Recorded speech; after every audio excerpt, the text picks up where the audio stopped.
Hey, how's it going, buds? Paul Chin back again, answering your DMs about my leaked EP. Yes, I leaked my EP. I did leak my own music, but it's fine. It's still gonna come out anyway. Professional drops November 4th. You can go pre-order that on Bandcamp or pre-save it to the DSP of your choice, excluding Spotify. Links to do that are in the description below. But yeah, I already sent it to a bunch of people. Anybody who DM'd me on Instagram or Blue Sky asking to hear the music. And in response, they sent me questions. So I'm here answering those questions, and I'm happy to do so. Let's get into it. We're doing some fun ones today. So Benjamin asks, where do you envision your music being played mostly? Club, headphones, dinner party, swimming pool? I don't know that I think about that too much. I think I have ideas, but I also am pretty sure those are just assumptions that I make based on how I listen to my own music, at least when I'm working on it anyway. I think I have a pretty strong catalog for headphones. You know, the people who know what they like and don't really need to be disturbed. They've like picked an album that they want to put on, you know what I mean? It's not just showing up in a playlist, or they're not putting on like a mood-based playlist and are down to hear whatever. I think I make music for people who are like, I want to spend 10 minutes, 15 minutes, 20 straight minutes with this artist kind of going through their world at this time in their career. So I think headphones are very good for that, because you can do that, lock in, and be on the bus, or be in a waiting room, or walking your dog, or, you know, even at home if you have roommates or family you don't want to disturb. That said, I do think that I also make pretty good car music. On some level, I think every artist assumes this, or at least every producer thinks this, because the car test is very important to us. So we've all probably listened to our music, listened to our mixes in a car to be like, yeah, does this hit? If somebody gets past the aux and they put this on, is it gonna impress their friends, or is it gonna get them roasted? So I work hard to make sure that, you know, when you get past the aux, you're ready. I think my music is good for the club. You know, I've made a lot of like club music, a lot of dancey stuff, a lot of bass heavy stuff, but I also make music that's like pretty emotional and is about stuff and is deeper and about feelings and has vocalists and features who are going through some stuff sometimes. So I don't really know how well that lends to the club environment, especially if people are trying to clock out and turn their brains off and just turn up. I don't know how much that is the acumen right now. I'm like in my mid 30s, so I'm not there as much as I was when I was in my 20s. I think sonically the stuff goes off in the club. I've heard it on a loud system, and I think that's pretty good. Swimming pool's a good idea though. I don't really know about any swimming pools that have like sound systems like that. If you know of one, let me know, and I'll try to slide the DJ my mixtape or whatever. Got one from Sarah, who asks, how do you get inspired? Do you have a process, or is it more spontaneous for each track? How do I get inspired? I have my heart broken.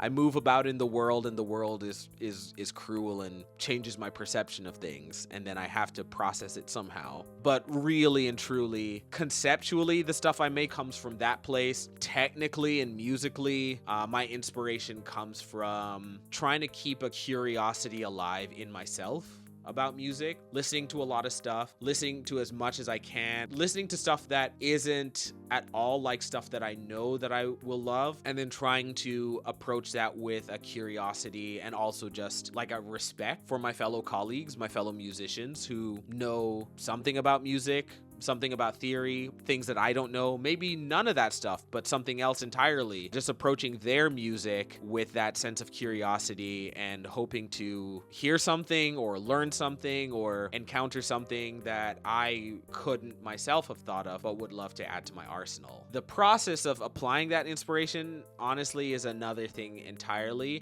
I think it's very easy to channel my feelings, or to know that I want to channel my feelings into making something. That technical aspect of what kind of music or what kind of song do you make about this topic or that topic or this feeling or that feeling isn't as straightforward for me, because I don't really love the idea of being like, I'm writing about heartbreak, so I should do R&B because that's where you put heartbreak, you know what I mean? I don't think about it like that. I try to just find ways to synthesize feelings and the music, or the concepts and themes and ideas and the music, and if they are non-traditional, as they very typically are when I'm involved, than at least trying to make that good and make that compelling enough to listen and feel like, oh yeah, I'm sad, or this is about sad stuff, but I still want to dance through it. Because I also think that juxtaposition can also lead to interesting catharsis or processing on the side of the listener. All right, we got another one. This one's about Serpentine, and it comes from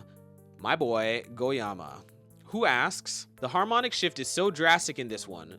What are you expressing with this shift? Like, the lyrical content feels so matched with the first part of the song, and then it becomes so triumphant. Like, is it about overcoming the internal demons, external demons? This is an interesting read on it. I don't necessarily know that the shift after the beat switch is triumphant. I mean, I get how you get there, but I also, thinking about the horns, that lead line, but also what vocally follows it, I think it's almost like a challenge, right? Like, I still think competitive, because, the thought or the vision in my head was very much, oh, someone's running. Oh, it's like a race, like a competition. It's like a track meet or something like that. And so I still think of it as competition, but I don't know that you've necessarily won yet. I think it's almost like, oh, you're being challenged, because I think if I was in a position where I was about to like go run a race, if I heard that music at the start of the race, or if it was playing in my head while I was on the track, I would feel like, yeah, this is driving me, or I'm in the midst of a competition, I'm being chased by something. I don't know that I've won yet. I'd like to win, but I don't know that I have. And in the case of Serpentine, I don't know that that person ever does win.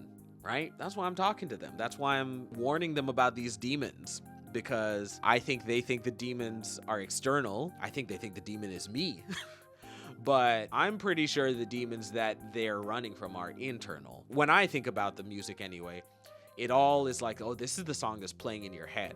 Blurst Heretic asks, after you finished writing these, did you go back and add or remove anything? Or did you have definitive aha moments where you were like, yep, it's done, I'm not touching it anymore, and that was it? Follow-up question for this one would be, if writing one or two songs spurred an idea for another, if so, which ones? Well, to answer the second part, by now I think we know that Tao of Palm and Way of the Fist were written together. They are the yin and yang. So those two came together. Did I go back and add stuff? Oh yeah. I worked on all three of these for over a year. It was all going back in and adding more stuff and taking more stuff out and having new ideas of what goes here and so on and so forth. I wrote all of these across 3 different locations, 2 different locations in Toronto and another in the rural countryside of Japan. So yeah, I mean, my process is always kind of like that though. There's very, very few songs like I nail it in one shot. And even like that one shot still takes a couple days. So that's how that went. There were definitive moments, of course, when I was like, yeah, it's done. Because you have to know when you're done. But of course, all of that came right at the very end, because I think I just got to a place where obviously I was aiming to hit like deadlines and things like that, but I had spent enough time with the songs to also know I've done enough here. This is what I was working toward. This is the balance that I was hoping to achieve production-wise, lyric-wise, performance-wise. So by that point, I was just kind of working right up to the finish line that I could see by that point. We got one from Kyle, who asks, on the title of the EP, Professional, I want to hear your thoughts on what do you consider to be professional manners or behaviors of being a listener / consumer of music, or as a music journalist, considering that you feel music journalism is dead? I mean, very good question. To be clear and to be upfront, I do think music journalism is somewhat dead, but I do not lay that at the fault of music journalists, because music journalists are people just like all of us who love a thing and care deeply about it, and many of whom have like studied and worked hard to master or continue growing in their mastery of a craft, music criticism. The environment around us just doesn't really reward that or encourage that in ways that I think it should. And so it's hard for them to make a living doing that. As far as, what do I think is professional, or I guess like common courtesy as music listeners, pay attention, spend time with the thing, form an opinion. I don't know. I think everything about art and culture and music in general, the thing that I want anybody, whether you make, whether you consume, whether you critique, is to know yourself and be yourself in whatever capacity that affects your participation. That's it. Okay, I think that's gonna do it. These were great questions. They're always great questions. You guys are so smart, and I'm really thankful that you have all been interested in hearing my music and wanting to know more about it. So thank you. If you would like to hear the music and send me questions, just send me a DM on Instagram or on Blue Sky, linked below. But also, if you want to be kind and support me and help me out as I'm rolling this out, you can pre-save and you can pre-order. Bandcamp is the best place for you to help me out. It goes a long way. That $3 will show up in my account by the end of the day, and that's really, really, really meaningful to someone like me who does this for a living. So thank you to everyone who's supported me in various ways throughout my career, including asking me these questions and helping me push this release. I really appreciate it. Thank you so much. Professional will be out November 4th by a Sanzuu group. That's my label, and you can find links to all that stuff below. Please like, please subscribe, please tell your friends. Copy and paste that Bandcamp link and send it to people. Let them know that I got this coming out. Let them know about all the stuff that I got going on, and stay in touch with me to find out more. I appreciate you. Thank you so much, and we'll speak again soon.